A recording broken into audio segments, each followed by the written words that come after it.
اعوذ باللہ من الشیطان الرجیم، بسم اللہ الرحمن الرحیم۔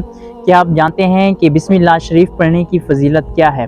ایک مرتبہ کچھ مجوسی حضرت خالد بن ولید رضی اللہ تعالیٰ عنہ کی خدمت میں حاضر ہوئے اور حضرت خالد بن ولید رضی اللہ تعالیٰ عنہ کو یہ کہنے لگے کہ اے حضرت خالد بن ولید، ہمیں کوئی ایسی نشانی دکھائیں کہ ہم اسلام کی حقانیت جان لیں اور ہم اسلام قبول کر لیں۔ تو حضرت خالد بن ولید نے اسی وقت زہر قاتل یعنی ایسا زہر منگوایا کہ اگر بندہ کھا لے تو فوری طور پر فوت ہو جائے۔ انہوں نے زہر قاتل منگوا کر بسم اللہ شریف پڑھی اور فوری طور پر اس زہر کو نگل لیا۔ بسم اللہ شریف پڑھنے کی برکت سے حضرت خالد بن ولید رضی اللہ تعالیٰ عنہ کو کچھ بھی نہ ہوا۔ اس زہر قاتل نے بسم اللہ شریف پڑھنے کی برکت سے حضرت خالد بن ولید پر بالکل بھی اثر نہ کیا۔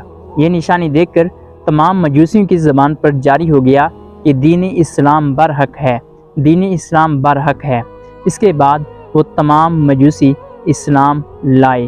تو ہمیں بھی چاہیے کہ ہم لوگ کھانا کھانے سے پہلے یا پانی پینے سے پہلے بسم اللہ شریف پڑھ لیا کریں۔ اگر ہم لوگ کھانے یا پانی کے شروع میں بسم اللہ شریف پڑھنا بھول جائیں تو درمیان میں پڑھ لیں بسم اللہ اولہ و آخرہ۔